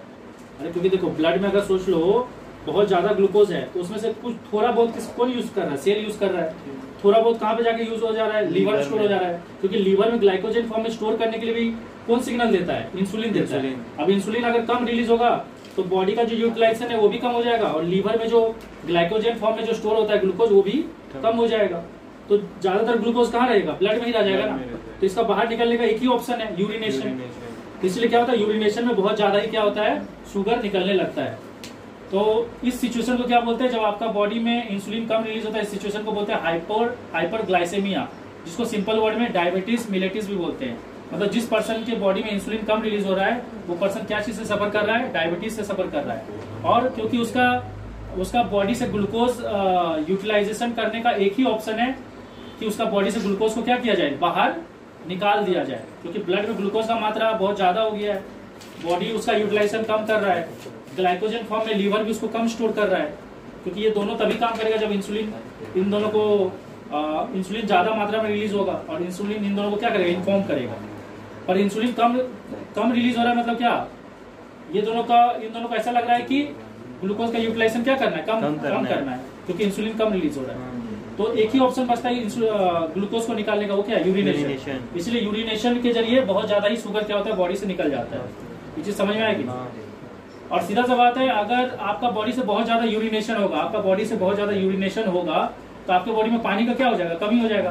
तो आपको बार बार प्यास लगेगा, और क्योंकि आपका बॉडी में ग्लूकोज का यूटिलाइजेशन सही तरीका से नहीं हो रहा है तो आपका बॉडी में एनर्जी का कमी हो जाएगा, तो आप कमजोर फील करोगे। कमजोर फील करोगे तो आपका बॉडी का जो डिफरेंट सेंस ऑर्गन है वो भी प्रॉपर्ली काम नहीं करेगा, तो आपका विजन भी थोड़ा कमजोर हो जाएगा। और क्योंकि बॉडी में ग्लूकोज सही से यूज नहीं हो रहा है तो धीरे धीरे आप वीक होते जाओगे, पतले दुबले होते जाओगे, और आपका इसीलिए कारण से क्या होगा? बॉडी का वेट लॉस भी होगा। और ये सारा चीज समझ में आएगी? हाँ सर। ओवर सिक्रेशन होने से क्या होगा? अगर ओवर सिक्रेशन होगा तो बॉडी सेल को और लीवर को लगेगा ना कि ज्यादा ज्यादा क्या करना है? ग्लूकोज का यूटिलाइजेशन करना है। तो बॉडी सेल क्या करेगा? जितना भी ब्लड में ग्लूकोज रहेगा उसको ज्यादा से ज्यादा यूज कर लेगा, और जो एक्स्ट्रा ग्लूकोज बन जाएगा उसको लीवर क्या करेगा? ज्यादा से ज्यादा स्टोर कर लेगा। तो इस केस में क्या होगा? ब्लड में ग्लूकोज का मात्रा बहुत ज्यादा ही कम हो जाएगा। और आपको मैं ऑलरेडी बताया कि ब्रेन को ग्लूकोज का हमेशा नीड रहता है, क्योंकि ब्रेन को कंटिन्यूस एनर्जी चाहिए। हम लोग जितना भी ऑक्सीजन लेते हैं उसका मैक्सिमम ऑक्सीजन कौन कंज्यूम करता है? ब्रेन। 25% ऑक्सीजन ब्रेन कंज्यूम कर लेता है। इससे पता चलता है कि वो हमेशा एनर्जी प्रोड्यूस करते रहता है, क्योंकि ब्रेन एक ऐसा चीज है कि जो 24/7 काम करते ही रहता है। बाकी ऑर्गन भी काम करते रहते हैं, पर ब्रेन हमेशा एक्टिव रहता है, फुल पोटेंशियल में काम करता है। तो अगर ब्लड में ग्लूकोज का मात्रा अचानक से बहुत कम हो जाएगा तो ब्रेन को ग्लूकोज नहीं मिलेगा, तो ब्रेन कोमा में चले जाएगा। ये हम ऑलरेडी बता चुके हैं। इंसुलिन शॉक क्या होता है? सोच लो कि मैं एक डायबिटिक पर्सन हूँ, मेरा बॉडी में इंसुलिन क्या हो रहा है? कम रिलीज हो रहा है, या मतलब मान लो रिलीज ही नहीं हो रहा है, तो मुझे क्या करना पड़ेगा? बाहर से इंसुलिन लेना पड़ेगा, ताकि मेरा बॉडी सेल को ये पता लग सके कि मेरा ब्लड में जो भी ग्लूकोज है उसको क्या करना है? यूटिलाइज करना है। लेकिन अगर मैं बहुत ज्यादा इंसुलिन ले लूंगा, मतलब सोच लो मैं बाहर से अगर इंसुलिन लेता हूँ और किसी कारण से उसका डोज क्या हो जाता है? थोड़ा ज्यादा हो जाता है, तो अचानक से क्या होगा? मेरा बॉडी सारा ग्लूकोज को क्या करेगा? कंज्यूम कर लेगा, और ब्लड में सडनली ग्लूकोज का लेवल ड्रॉप होने से क्या होगा? मैं अनकॉन्शियस होने लगूंगा, मतलब कोमा जैसे स्टेट में जाने लगूंगा। तो इसीलिए उस केस में क्या किया जाता है? पर्सन को कोई कैंडी या मीठा वाला बिस्किट खिला दिया जाता है, क्योंकि बिस्किट और कैंडी जो होता है वो सिंपल शुगर होता है। तो सिंपल शुगर को जब आप खाते हो ना तो डाइजेशन का प्रक्रिया से नहीं गुजरता, डायरेक्टली जाके बॉडी में एब्जॉर्ब हो जाता है। हम लोग जो रोटी सब्जी खाते हैं वो कॉम्प्लेक्स शुगर है, वो टूट टूट के सिंपल शुगर बनता है, फिर जाके एब्जॉर्ब होता है इंटेस्टाइन में। लेकिन जो चॉकलेट होता है और चीनी होता है, घर में जो चीनी होता है वो सिंपल शुगर होता है, वो डायरेक्टली एब्जॉर्ब हो जाता है। इसीलिए हम लोग को मना किया जाता है कि ज्यादा चॉकलेट वॉकलेट नहीं खाना चाहिए, क्योंकि ज्यादा चॉकलेट खाने से क्या होगा? वो डाइजेशन का प्रक्रिया से नहीं गुजरेगा, डायरेक्टली जाके आपको बॉडी में यूटिलाइज हो जाएगा, तो आपका बॉडी में क्या होगा? शुगर का लेवल अचानक से क्या होगा? बहुत ज्यादा बढ़ जाएगा। इसलिए बोला जाता है कि हर चीज को हमेशा मतलब हमेशा कॉम्प्लेक्स शुगर खाना चाहिए। चीनी नहीं खा के गुड़ खाना चाहिए, क्योंकि गुड़ क्या होता है? कॉम्प्लेक्स शुगर है, वो टूटेगा। तो जब तक वो टूट के सिंपल शुगर में कन्वर्ट होगा तब तक आपका बॉडी का जो ग्लूकोज है वो यूटिलाइज हो चुका होगा, और बाद में वो पहुंचेगा। और अगर सोचो पहले से ही ब्लड में शुगर है और ये भी पहुंच जा रहा है, तो मतलब सिंपल शुगर भी पहुंच जा रहा है जल्दी से, कैंडी फॉर्म में जो भी खा रहे हो, तो ब्लड में शुगर का लेवल अचानक से बढ़ जाएगा। और ओवर सिक्रेशन होने से क्या होता है? हाइपोग्लाइसेमिया हो जाता है, मतलब आपका ब्लड में शुगर का लेवल ड्रॉप हो जाता है। ये सारा चीज समझ में आ रहा है? तो देखो अभी हम लोग पढ़ेंगे थायराइड ग्लैंड के बारे में। और थायराइड ग्लैंड का लोकेशन कहाँ होता है? आपका जो ट्रैकिया होता है ना, ट्रैकिया का जो स्टार्टिंग होता है, जहाँ से आपका ट्रैकिया स्टार्ट होता है, मतलब आपका जो गला का हिस्सा है, नेक का जो रीजन है, तो जहाँ से ट्रैकिया स्टार्ट होता है, मतलब जहाँ पे लैरिंग्स होता है, उसके दोनों साइड में ये थायराइड ग्लैंड होता है, और ऐसे बाइलोब स्ट्रक्चर में रहता है, मतलब ऐसे दो लोब जैसे स्ट्रक्चर में रहता है। मतलब एक तरह से अगर आप देखोगे तो ये बटरफ्लाई टाइप का दिख रहा है, क्योंकि एक बटरफ्लाई भी ऐसे दिखता है ना, ऐसे बटरफ्लाई रहता है, उसका पंख रहता है ऐसे। तो ये भी क्या है? ये भी बाइलोब है, मतलब इधर भी एक लोब है और इधर भी एक लोब है, और ये दोनों लोब क्या है? एक दूसरे से कनेक्टेड है। ये दोनों लोब क्या चीज से कनेक्टेड है? ये दोनों लोब जिस चीज से कनेक्टेड है उसको बोलते हैं इस्थमस। क्या बोलते हैं? इस्थमस। ये देखो इन दोनों लोब को कनेक्ट करके कौन रखा है? इस्थमस। तो ये दोनों लोब ना आपका ट्रैकिया से जुड़ा हुआ है विद द हेल्प ऑफ क्या? इस्थमस। समझ में आया? और ये जो थायराइड ग्लैंड है ये दो हार्मोन प्रोड्यूस करता है, एक हार्मोन का नाम है थायरोक्सिन और एक हार्मोन का नाम है कैल्सिटोनिन। थायरोक्सिन हार्मोन अगर आपके बॉडी में ज्यादा रिलीज हुआ, या थायरोक्सिन हार्मोन जब आपके बॉडी में रिलीज होता है तो वो आपका मेटाबॉलिज्म को बढ़ाता है, मतलब जो बॉडी सेल ग्लूकोज को यूज कर लेता है। अब देखो इंसुलिन हार्मोन क्या करता है? इंसुलिन हार्मोन सेल्स को बोलता है, बॉडी सेल्स को, कि ब्लड से ग्लूकोज को यूज करो, बस यूज करने बोलता है, पर उस ग्लूकोज को तोड़ के अब एनर्जी बनाने के लिए कौन बोलता है, वो बोलता है थायरोक्सिन। तो थायरोक्सिन क्या करता है, जो सेलुलर ऑक्सीडेशन है ना, मतलब ग्लूकोज का जो तोड़ के एनर्जी बनाने का स्पीड है उसको क्या करता है, बढ़ा देता है। मतलब ये रेट ऑफ मेटाबॉलिज्म को क्या करता है, बढ़ाता है। मतलब सोच लो कि तुम्हारा बॉडी में ना एनर्जी का सडनली क्या हो गया, बहुत ज्यादा क्राइसिस आ गया। मान लो हम बहुत दिन से, मतलब हम बहुत टाइम से भूखे हैं और मेरे को बहुत जल्द हम जैसे ही खाना खाते हैं क्या होता है, संतुष्टि आता है कि नहीं। मतलब क्या हो रहा है, जो भी खाना खा रहे हैं वो मेरा बॉडी में जाके क्या कर रहा है, जल्दी जल्दी क्या कर रहा है, एनर्जी प्रोड्यूस कर रहा है।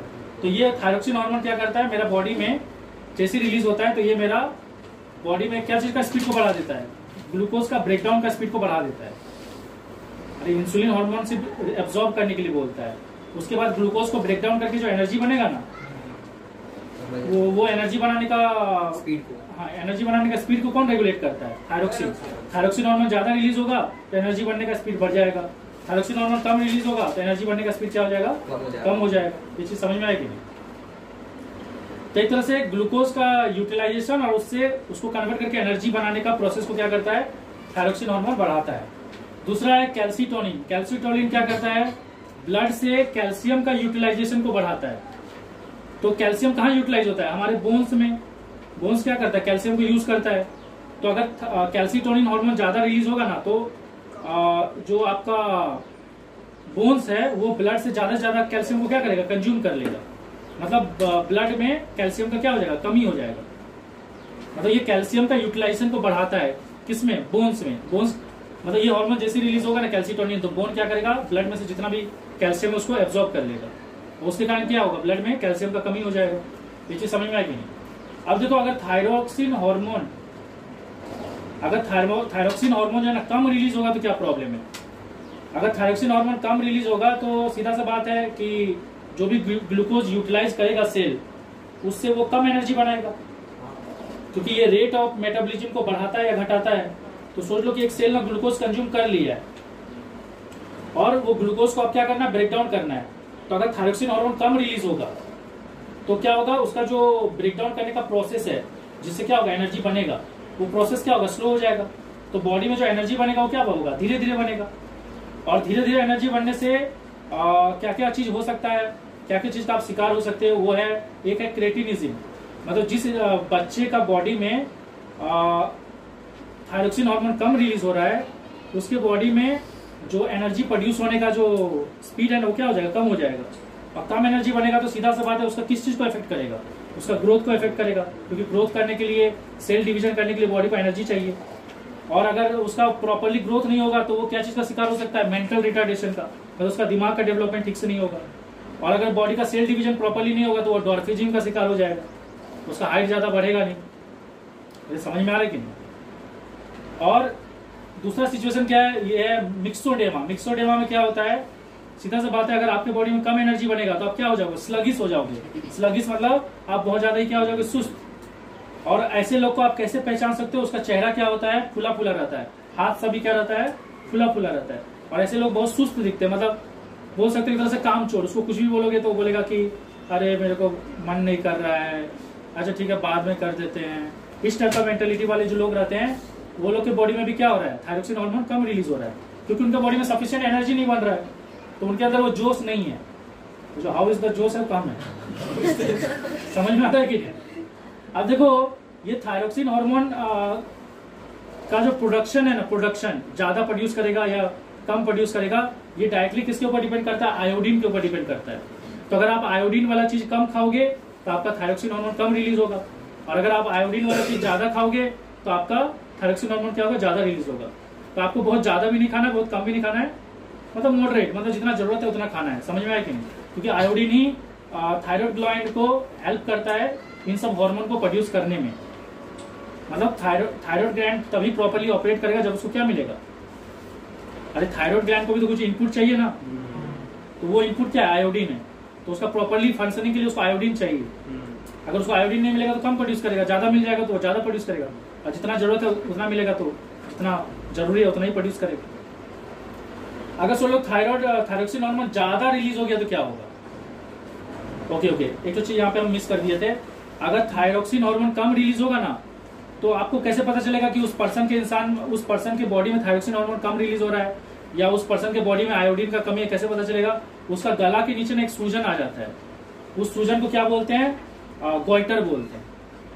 तो किसी भी इंसान का अगर गला फूला फूला है, मतलब समझ लो कि उसको क्या है, उसको गोइटर बीमारी है। उसका थायराइड ग्लैंड जो है ना कम मात्रा में थायरोक्सिन हार्मोन प्रोड्यूस कर रहा है, जिसके कारण उसका बॉडी में जो एनर्जी का रिक्वायरमेंट है वो फुलफिल नहीं हो पा रहा है। और कम एनर्जी होने के कारण वो क्या है, बहुत ज्यादा स्लगिश है, मतलब ठीक से काम नहीं कर पाएगा, सुस्त रहेगा, या उसका दिमाग का डेवलपमेंट ठीक से नहीं होगा, बहुत सारी चीज हो सकता है। अगर ज्यादा रिलीज हो गया तब भी प्रॉब्लम है। ज्यादा रिलीज होने से क्या प्रॉब्लम है? ज्यादा रिलीज होने से भी एक गोइटर होता है, जिस गोइटर को क्या बोलते हैं? एक्सोथैल्मिक, जिसमें यहाँ पे दो वर्ड है, एक्सो और ओप्थैल्मिक। एक वर्ड है एक्सो, EXO एक वर्ड हो गया एक्सो, और दूसरा है OPHTAL। ये जो वो है ना, ये दोनों में रिपीट हो रहा है, एक्सो ओप्थैल्मिक। एक्सो का मतलब होता है आउटवर्ड और ऑप्थैल्मिक का मतलब होता है आई। तो जिसमें कम रिलीज होता है उसका गला फूल जाता है, मतलब उसका थायराइड ग्लैंड जो गला के पास रहता है वो फूल जाता है। और जिसमें ज्यादा रिलीज होता है ना, उसमें ये सिचुएशन हो जाता है, मतलब उसका आंख जो होता है ना बाहर निकल जाता है, मतलब पूरा बाहर नहीं निकल जाता है, मतलब ज्यादा ही बाहर रहता है। ये समझे कि नहीं? मतलब जितना बाहर नहीं रहना चाहिए उतना बाहर ज्यादा निकले जाता है। एक्सोथैल्मिक मतलब क्या होता है? इस सिचुएशन में आपका आंख जो रहता है ना जरूरत से ज्यादा ही बाहर आ जाता है, मतलब आंख बहुत बड़ा बड़ा दिखता है। और सीधा सा बात है, जब ओवर सिक्रेशन होगा थायरोक्सिन का, तो आपका बॉडी में जो ग्लूकोज का जो ब्रेकडाउन का स्पीड है ना एनर्जी प्रोड्यूस करने के लिए, वो काफी ज्यादा हो जाएगा। मतलब आपका बॉडी को जितना एनर्जी चाहिए उससे ज्यादा एनर्जी प्रोड्यूस होगा। मतलब आपको 20 जूल एनर्जी चाहिए तो आपका बॉडी में 50 जूल एनर्जी प्रोड्यूस होगा। तो उसके कारण क्या होगा? सीधा सा बात है, आप बहुत ज्यादा रेस्टलेस हो जाओगे। रेस्टलेस मतलब आपको ना आराम करने का मन ही नहीं करेगा, आपको मन करेगा कुछ ना कुछ करते रहे, हमेशा मतलब नारद मुनि जैसे इधर उधर भटकते रहोगे, मतलब चैन से सो नहीं पाओगे, मतलब क्योंकि बॉडी में बहुत ज्यादा ही एनर्जी है ना, एक्साइटमेंट लेवल कुछ ज्यादा ही अलग लेवल पे है, जो सही है। और सीधा सा बात है, अगर आप सारा काम को जल्दी जल्दी करोगे तो आपका जो सांस है वो भी जल्दी जल्दी चलेगा। क्योंकि सीधा सा बात है, अगर आपका मेटाबॉलिक रेट फास्ट है, अगर आपका बॉडी में एनर्जी जो बन रहा है उसका स्पीड फास्ट है, एनर्जी कहाँ से बन रहा है? ग्लूकोज से। अब ग्लूकोज अपने आप तो एनर्जी नहीं बना देगा ना, उसको ब्रेक डाउन करने के लिए ऑक्सीजन चाहिए। तो ग्लूकोज जल्दी जल्दी एनर्जी तभी बनाएगा जब उसको जल्दी जल्दी क्या मिलेगा? ऑक्सीजन मिलेगा। और जल्दी जल्दी ऑक्सीजन को भेजने के लिए लंग्स को भी जल्दी जल्दी काम करना पड़ेगा, और लंग्स अगर जल्दी जल्दी काम करेगा तो आपका सांस जो होगा ना वो छोटा होगा, मतलब आप आराम से सांस नहीं लोगे, जल्दी जल्दी सांस लोगे, मतलब लंबा नहीं, छोटा छोटा ना, एकदम छोटा छोटा सांस लोगे, मतलब सांस लिए छोड़े, सांस लिए छोड़े, सांस लिए छोड़े, एकदम फास्ट, जैसे कपालभाति करते हैं। हाँ, रामदेव बाबा जब कपालभाति करता है ना एकदम अच्छा ठीक है, मैं बात सुनो। अब सीधा सा बात है, लंग्स तो ऑक्सीजन को जल्दी ले रहा है, लेकिन लंग्स ऑक्सीजन को किसको दे रहा है? ब्लड वेसल को। ब्लड वेसल किसको ऑक्सीजन लेके जा रहा है? हार्ट के पास। तो हार्ट को भी तो बॉडी तक जल्दी ऑक्सीजन पहुंचाना पड़ेगा ना, ज्यादा एनर्जी बनाने के लिए। अरे सेल को ज्यादा एनर्जी बनाना है, ज्यादा ऑक्सीजन चाहिए, तो हार्ट को भी तो जल्दी जल्दी ऑक्सीजन भेजना पड़ेगा, इसलिए हार्ट बीट भी क्या होता है, काफी बढ़ जाता है। तो ऐसा आदमी कुछ ज्यादा ही जोश में दिखता है, पूरा रेस्टलेस रहता है। तो देखो अभी हम लोग डिस्कस करेंगे पिट्यूटरी ग्लैंड के बारे में, और ये पिट्यूटरी ग्लैंड का लोकेशन कहाँ है? मिड ब्रेन में। हम लोग जानते हैं ब्रेन का 3 सेक्शन होता है, ऊपर वाला को बोलते हैं हिंड ब्रेन, बीच वाला को मिड ब्रेन, उल्टा बोल रहे हैं, ऊपर वाला को बोलते हैं फोर ब्रेन, बीच वाला को बोलते हैं मिड ब्रेन, और नीचे वाला को बोलते हैं हिंड ब्रेन। तो मिड ब्रेन जो है ना, उसमें आपका किसका लोकेशन होता है? पिट्यूटरी ग्लैंड का लोकेशन होता है। कहाँ मतलब इसका प्रॉपर लोकेशन कहाँ है? हाइपोथैलेमस का जस्ट नीचे रहता है। और इसका अगर साइज का बात करें तो ये एक मटर का दाना का साइज का रहता है, ठीक है। और इसको मास्टर ग्लैंड भी बोला जाता है। इसको मास्टर ग्लैंड क्यों बोला जाता है? क्योंकि ये जितने भी बॉडी में आपका एंडोक्राइन ग्लैंड है वो तभी हार्मोन सिक्रेट करेगा जब ये परमिशन देगा, इसीलिए ओवरऑल ये सारे ग्लैंड को कंट्रोल करता है, इसलिए इसको मास्टर ग्लैंड बोला जाता है। क्योंकि बाकी सभी ग्लैंड तभी हार्मोन प्रोड्यूस करेगा जब ये उन लोगों को परमिशन देगा कि हाँ हार्मोन प्रोड्यूस करो। अगर ये परमिशन नहीं देगा तो वो लोग हार्मोन प्रोड्यूस नहीं करेगा। तो वही लिखा हुआ है, it control practically all endocrine gland, सारे एंडोक्राइन ग्लैंड को कंट्रोल करता है, इसीलिए इसको मास्टर ग्लैंड बोला जाता है। अब देखो ये जो होता है ना, बाइलोब्ड होता है, इसका जो बाइलोब्ड होता है, एक लोब इधर होता है और एक लोब इधर होता है। जो लोब आगे की तरफ होता है उसको एंटेरियर पिट्यूटरी बोलते हैं, और जो लोब पीछे की तरफ होता है उसको पोस्टीरियर पिट्यूटरी बोलते हैं। मतलब अगर आप अपना चेहरा की तरफ से देखोगे तो जो आपके चेहरे की तरफ रहता है उसको एंटीरियर पिट्यूटरी बोलते हैं, और जो पीछे की तरफ रहता है आपके पीछे की तरफ, मतलब समझ लो ये आपका जो हेड है ना, तो ये अगर आपका सामने में ऐसे करके चेहरा है तो इधर जो पिट्यूटरी होगा, इधर जो पिट्यूटरी ग्लैंड का सेक्शन होगा सामने की तरफ, उसको एंटीरियर पिट्यूटरी बोलते हैं। एंटीरियर का मतलब ही होता है सामने, और जो हिस्सा इसका पीछे की तरफ है उसको पोस्टीरियर पिट्यूटरी बोलते हैं, फ्रंट वाले। और पिट्यूटरी ग्लैंड का ये दोनों सेक्शन जो है ना, ये दोनों सेक्शन अलग अलग टाइप का हार्मोन प्रोड्यूस करता है। जैसे अगर आप पोस्टीरियर पिट्यूटरी का बात करो तो ये क्या क्या हार्मोन प्रोड्यूस करता है, एंटी डाययूरेटिक हार्मोन और ऑक्सीटोसिन हार्मोन प्रोड्यूस करता है। इन हार्मोन्स के बारे में भी हम लोग आगे डिस्कस करेंगे। और ये क्या क्या हार्मोन प्रोड्यूस करता है, एंटीरियर पिट्यूटरी ये प्रोड्यूस करता है growth hormone, thyroid stimulating hormone, gonad stimulating hormone और एड्रीनो कोर्टिकोट्रोपिक हार्मोन। तो ये सब हार्मोन ये रिलीज करता है। अभी हम लोग एक एक करके इन सब हार्मोन्स के बारे में पढ़ेंगे। तो सबसे पहले हम लोग पढ़ेंगे किसके बारे में, ग्रोथ हार्मोन के बारे में। ग्रोथ हार्मोन कौन रिलीज करता है, एंटीरियर पिट्यूटरी। तो ये ग्रोथ हार्मोन अगर कम मात्रा में रिलीज हो, जब एक बच्चा जब पैदा होता है ना, तो उसके बॉडी में अगर कम मात्रा में प्रोड्यूस हो तो वो बच्चा क्या चीज का शिकार हो जाएगा, ड्वार्फिज्म का। मतलब उसका बॉडी का जो ग्रोथ होगा वो ज्यादा नहीं होगा, मतलब वो छोटी हाइट का ही रहेगा।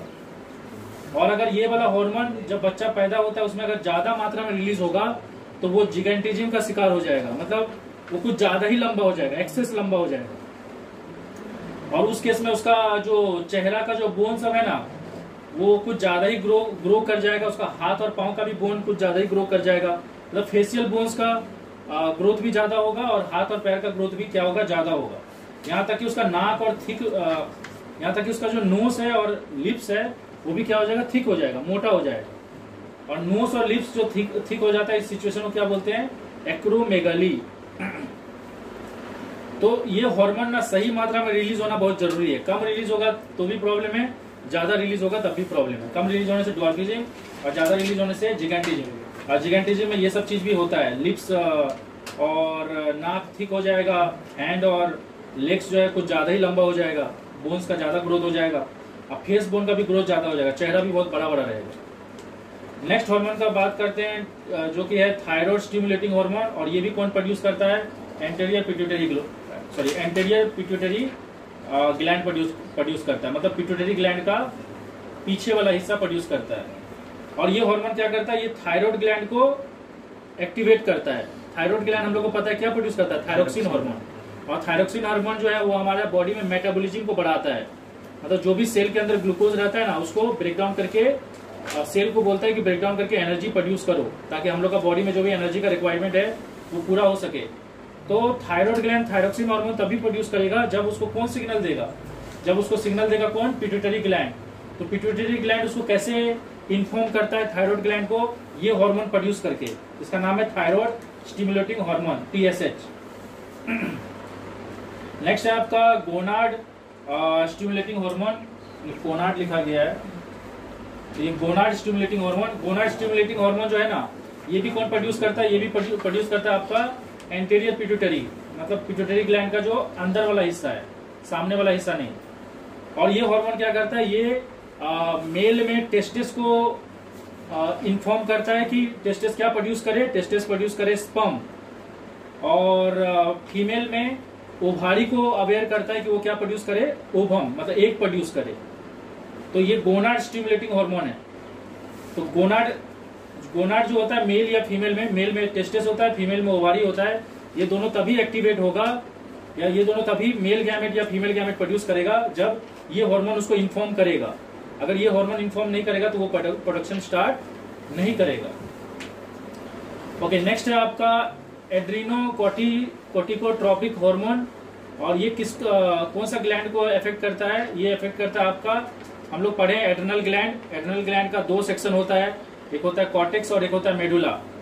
तो ये एड्रिनल कॉर्टेक्स को इफेक्ट करता है। हम लोग जानते हैं एड्रिनल कॉर्टेक्स क्या प्रोड्यूस करता है, कॉर्टिसोन हार्मोन, जो कि एक तरह का स्ट्रेस हार्मोन है, जो कि हम लोग को, हमारा बॉडी को प्रिपेयर करता है कि हम लोग स्ट्रेस को क्या कर सके, बर्दाश्त कर सके। मतलब वो हार्मोन क्या करता है, ज्यादा से ज्यादा हमारे बॉडी में एनर्जी प्रोड्यूस करवाता है, ताकि जो भी एनर्जी लॉस हो रहा है वो कॉम्पेंसेट हो सके और हम लोग स्ट्रेस को बर्दाश्त कर सके। लेकिन वो जो कोर्टिसोन हार्मोन है जो कि कॉर्टेक्स के द्वारा प्रोड्यूस होता है, वो कॉर्टेक्स तभी वो कॉर्टिसोल हार्मोन को प्रोड्यूस करेगा जब उसको एंटेरियर पिट्यूटरी, जो कि कौन सा हार्मोन प्रोड्यूस कर रहा है, एड्रेनो कॉर्टिकोट्रोपिक हार्मोन प्रोड्यूस कर रहा है।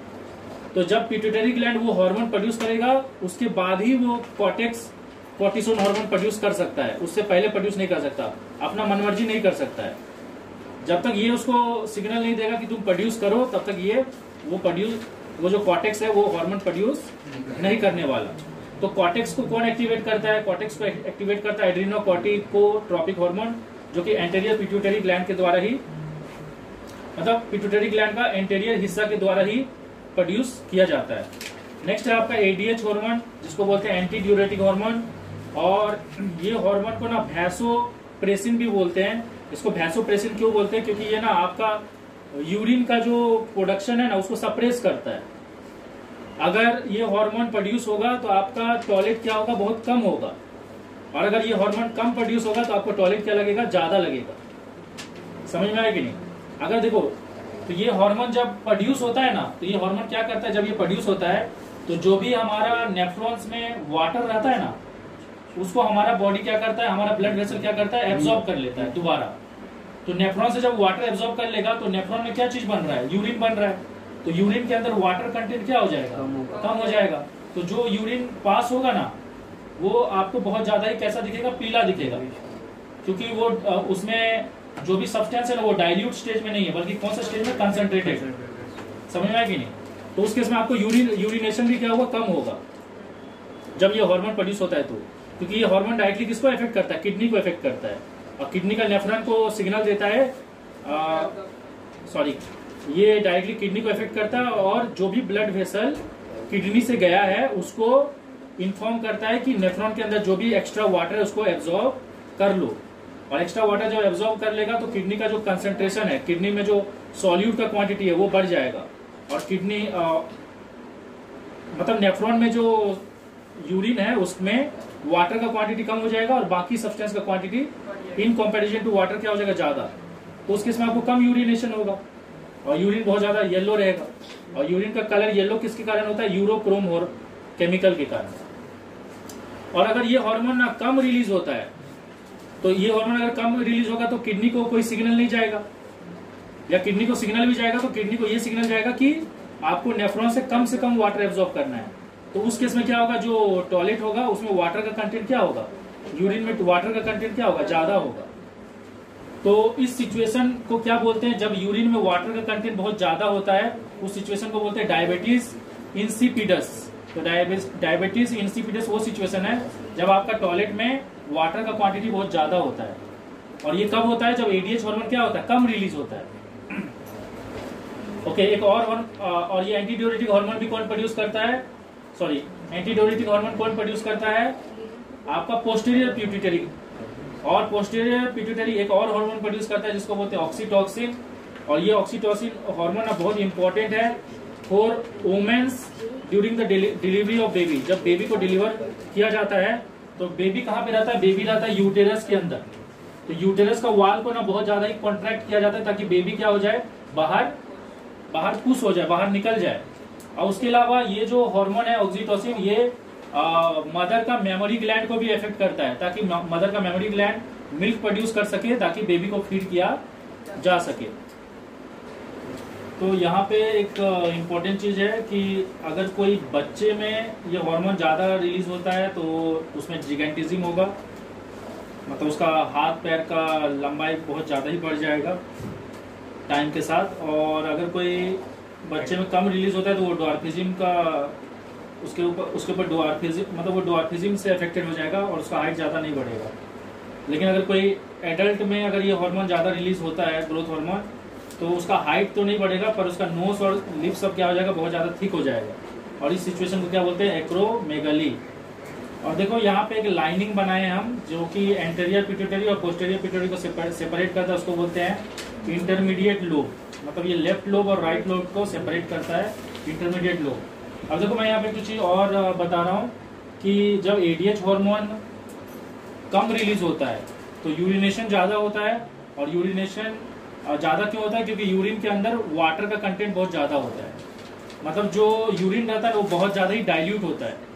और बहुत ज्यादा डाइल्यूट होने के कारण क्या होता है, उसमें जो शुगर का क्वांटिटी होता है ना वो नहीं के बराबर होता है। समझ में आया कि नहीं।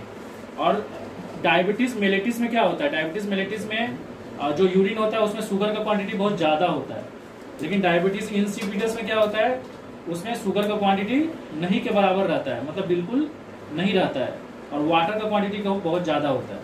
ये चीज आपको समझ में आ रहा है। और देखो एडीएच हार्मोन जो है ना वो एक और भी काम करता है। वो क्या करता है, आपका ब्लड वेसल को ना कंस्ट्रिक्ट कर देता है। ब्लड वेसल को क्या कर देता है, कंस्ट्रिक्ट कर देता है। कंस्ट्रिक्ट कर देता है मतलब उसका नैरो कर देता है। जैसे चलो ये ब्लड वेसल है ना, ये नॉर्मल कंडीशन में ब्लड वेसल ऐसा रहता है, लेकिन जब ये हार्मोन रिलीज होता है तो ये ब्लड वेसल को क्या कर देता है, पतला कर देता है। ये ऐसा क्यों करता है, ये तभी ऐसा करता है जब आपके बॉडी में पानी का क्या है, कमी है। मतलब आप ना डिहाइड्रेशन से गुजर रहे हो, और जब आप डिहाइड्रेशन से गुजर रहे हो तो ब्लड में जो वाटर कंटेंट है क्या होगा, कम हो जाएगा। तो ब्लड का वाटर कंटेंट को दोबारा रीबिल्ड करने के लिए ये क्या करता है, ब्लड वेसल को कंस्ट्रिक्ट कर देता है, पतला कर देता है। और किडनी को क्या बोलता है कि ये ब्लड वेसल को क्या कर देता है, पतला कर देता है। अब ब्लड वेसल अगर पतला हो गया तो ये ब्लड वेसल तो किडनी से भी गुजरा है ना, तो किडनी में जाके ये अपना ब्लड का क्वांटिटी को दोबारा कॉम्पेंसेट करने के क्या करेगा, नेफ्रॉन में जितना भी एक्स्ट्रा वाटर रहेगा उसको खींच लेगा, और ताकि ये अपना नॉर्मल फॉर्म में दोबारा आ सके। समझ में आया कि नहीं। तो जब ये कंस्ट्रिक्ट करता है तो इसमें ब्लड प्रेशर क्या होता है, बढ़ जाता है। लेकिन जब ये दोबारा से वाटर नेफ्रॉन से ले लेता है और ब्लड का क्वांटिटी दोबारा नॉर्मल हो जाता है और वाटर एब्जॉर्प्शन के बाद, तो फिर ब्लड प्रेशर क्या होता है, फिर से नॉर्मल स्टेट में आ जाता है। और ये सिचुएशन, ये ब्लड प्रेशर को तभी कंस्ट्रिक्ट करता है और ये किडनी को तभी बोलता है वाटर एब्जॉर्ब करने, जब आपका बॉडी में वाटर का क्या है, क्राइसिस है। तो एडीएच हार्मोन तभी रिलीज होगा जब आपको जब आपका बॉडी में वाटर का कमी है और बॉडी चाहता है कि एक्स्ट्रा वाटर यूरिन के थ्रू लॉस ना हो, तो उस एक्स्ट्रा वाटर को दोबारा ले लिया जाएगा ताकि ब्लड का जो वाटर कंटेंट है वो दोबारा से क्या किया जाए, नॉर्मल किया जाए। समझ में आया कि नहीं। लेकिन अगर आप कंटिन्यूसली डिहाइड्रेशन में रहोगे तो आपका ब्लड प्रेशर क्या होगा, बढ़ेगा। वो ब्लड प्रेशर बढ़ना इंडिकेट कर रहा है कि आपके बॉडी में पानी का क्या है, कमी है, तो आपको पानी पीना चाहिए। और जब एडीएच हार्मोन कम रिलीज होता है तो इसका मतलब बॉडी में ऑलरेडी बहुत ज्यादा पानी है, और बॉडी में बहुत ज्यादा पानी है तो उस एक्स्ट्रा पानी को फिर वो नेफ्रॉन से एब्जॉर्ब, ब्लड वेसल एब्जॉर्ब नहीं करता है, और वो एक्स्ट्रा पानी यूरिन से पास हो जाता है। और वो यूरिन से जो पास होता है उसमें शुगर का क्वांटिटी क्या होता है, नहीं के बराबर होता है जब एक्स्ट्रा पानी पास होता है तो, क्योंकि वो जो एक्स्ट्रा शुगर है वो बॉडी ऑलरेडी अपने लिए क्या कर रहा है, यूटिलाइज कर रहा है।